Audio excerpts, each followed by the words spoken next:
नमस्कार दोस्तों, आइए जानते हैं दिल्ली की 100% सही 25 बड़ी खबरों को फटाफट अंदाज में। लेकिन उससे पहले वीडियो को एक छोटा सा लाइक जरूर करें।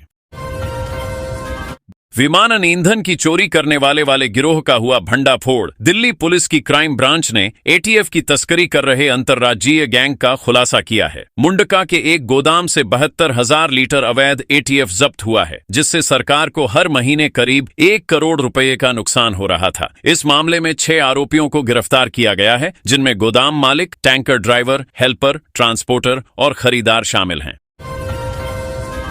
सुल्तानपुरी में एक केएम रोड किया अतिक्रमण मुक्त। रोहिणी नगर निगम जोन की टीम ने सुल्तानपुरी पी ब्लॉक में लगभग 1 किलोमीटर क्षेत्र से अतिक्रमण हटाया। इस कार्रवाई में फुटपाथों पर बनाए गए रैंप, चबूतरों और टीन शेड्स को हटाया गया। अर्थ मूवर्स से तोड़फोड़ कर सार्वजनिक जगह को मुक्त किया गया। नगर निगम ने लकड़ी की मेज, बोर्ड जैसे सामान जब्त किए। ये इलाका अक्सर अतिक्रमण की वजह से ट्रैफिक जाम का शिकार रहता था, जिससे स्थानीय लोग परेशान थे।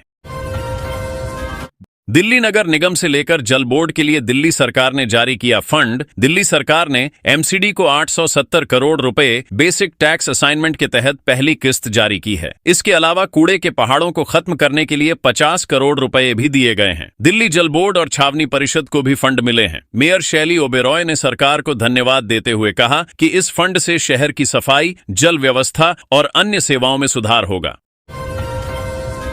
दिसंबर से यमुना में कर सकेंगे इलेक्ट्रिक नाव की सवारी। दिसंबर से दिल्ली वासी यमुना नदी में इलेक्ट्रिक नाव की सवारी का आनंद ले सकेंगे। एलजी की मंजूरी के बाद सोनिया विहार में 2 जेटी निर्माण के टेंडर भी पास हो गए हैं। दिल्ली पर्यटन निगम ने क्रूज ऑन ऑपरेटर का चयन कर लिया है। आने वाले 3-4 महीनों में नावें खरीदी जाएंगी। संचालन और राजस्व साझेदारी को लेकर एमओयू का मसौदा तैयार किया जा रहा है। यह पहल दिल्ली में जल पर्यटन को बढ़ावा देगी।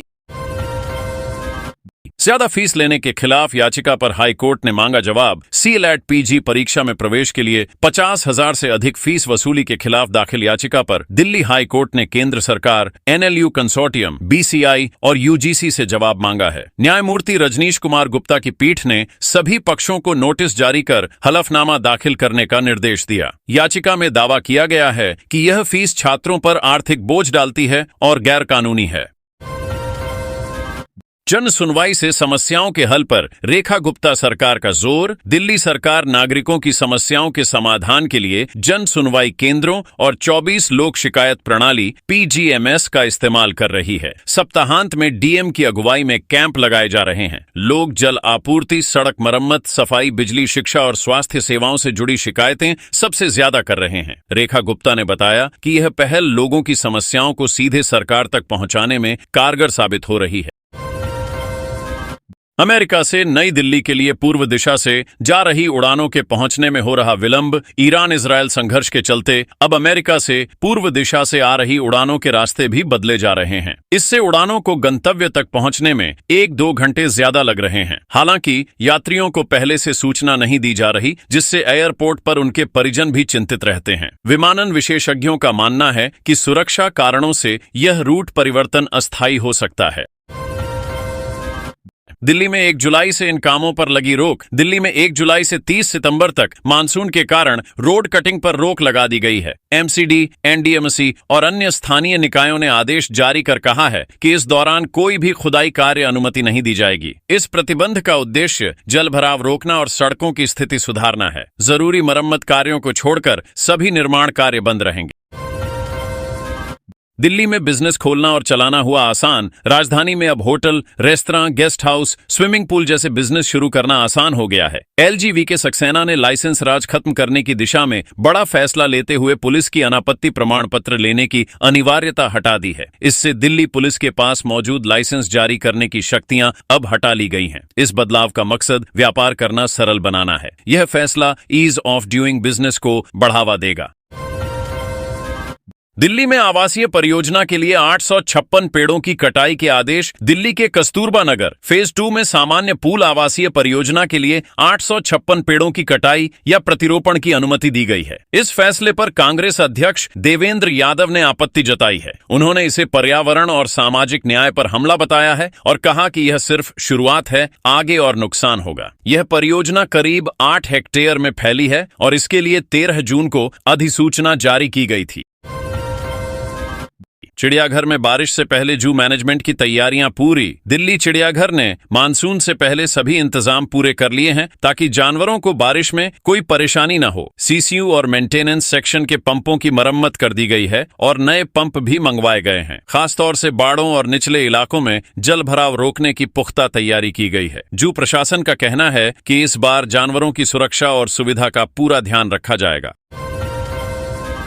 दिल्ली पुलिस की आधी रात को ताबड़तोड़ कार्रवाई। दक्षिण पूर्वी जिले की पुलिस ने ऑपरेशन कवच के तहत रात में अभियान चलाकर 15 अपराधियों को गिरफ्तार किया। इनमें नशा तस्कर, शराब तस्कर और हथियार रखने वाले शामिल हैं। सनलाइट कॉलोनी पुलिस ने एक आरोपी के पास से 2 किलो गांजा बरामद किया। वहीं देसी शराब तस्करी में शामिल 10 लोगों से 1756 पौवे और एक स्कूटी जब्त की गई। पुलिस इन सभी से पूछताछ कर रही है। इलाके में रात भर हलचल बनी रही। दिल्ली एनसीआर में मानसून को लेकर आया ताजा अपडेट। रविवार को दिल्ली में बारिश की संभावना जताते हुए मौसम विभाग ने येलो अलर्ट जारी किया था, लेकिन तेज धूप और उमस ने लोगों को परेशान रखा। अब मौसम विभाग ने सोमवार के लिए नया येलो अलर्ट जारी किया है। हालांकि इस बार भारी बारिश का पूर्वानुमान हटा दिया गया है और हल्की से मध्यम बारिश की संभावना जताई गई है। आंधी भी आ सकती है। लोगों को सतर्क रहने की सलाह दी गई है। डीयू में पीजी प्रवेश के दूसरे चरण की प्रक्रिया 24 से होगी शुरू। दिल्ली विश्वविद्यालय में पीजी कोर्सों में दाखिले की दूसरी चरण की प्रक्रिया 24 जून से शुरू हो रही है। पहले चरण में 13,432 सीटों में से 11,314 सीटें आवंटित हुई थीं और 7,586 छात्रों ने उन्हें स्वीकार कर लिया है। 2 जुलाई से मिड एंट्री विंडो भी खुलेगी, जिससे वे छात्र आवेदन कर सकेंगे जो पहले चूक गए थे। प्रदर्शन आधारित कोर्सों की सीटें इस प्रक्रिया में शामिल नहीं थी। दिल्ली में होगी आरएसएस के प्रांत प्रचारकों की बैठक। राष्ट्रीय स्वयंसेवक संघ की सालाना प्रांत प्रचारक बैठक 4 से 6 जुलाई तक दिल्ली के केशव कुंज में आयोजित होगी। इसमें संघ प्रमुख मोहन भागवत, सभी प्रांत प्रचारक, सह प्रांत प्रचारक, क्षेत्र और सह क्षेत्र प्रचारक हिस्सा लेंगे। बैठक में संघ की आगामी योजनाओं और गतिविधियों पर चर्चा की जाएगी। यह बैठक विक्रम संवत 2082 के अनुसार आषाढ़ शुक्ल नवमी से एकादशी तक चलेगी। 7,000 स्मार्ट क्लास और 100 भाषा प्रयोगशाला खोलेगी सरकार। शालीमार बाग में स्कूल प्रमुखों से संवाद में सीएम रेखा गुप्ता ने बताया कि इस साल 7,000 स्मार्ट क्लासरूम, 100 भाषा प्रयोगशालाएं और 175 डिजिटल लाइब्रेरी बनाई जाएंगी। उन्होंने पिछली सरकार पर क्लास निर्माण में अनियमितता का आरोप भी लगाया और कहा कि सीएजी रिपोर्ट के आधार पर जल्द सख्त कार्रवाई की जाएगी। उन्होंने शिक्षा के डिजिटल विकास पर जोर दिया। कम ग्रीन हाउस गैस का उत्सर्जन करते हैं। इलेक्ट्रिक वाहन आईसीसीटी और आईआईटी रुड़की के संयुक्त अध्ययन में पता चला है कि इलेक्ट्रिक वाहन पेट्रोल डीजल की तुलना में 38% तक कम ग्रीन हाउस गैस उत्सर्जन करते हैं। प्रति किलोमीटर उत्सर्जन 368 ग्राम CO2 तक कम हो सकता है। यह आंकड़ा 2-3 पेट्रोल कारों के बराबर कार्बन उत्सर्जन से बचाव करता है। इस रिसर्च से साबित होता है कि ईवी पर्यावरण के लिए बेहतर विकल्प हैं।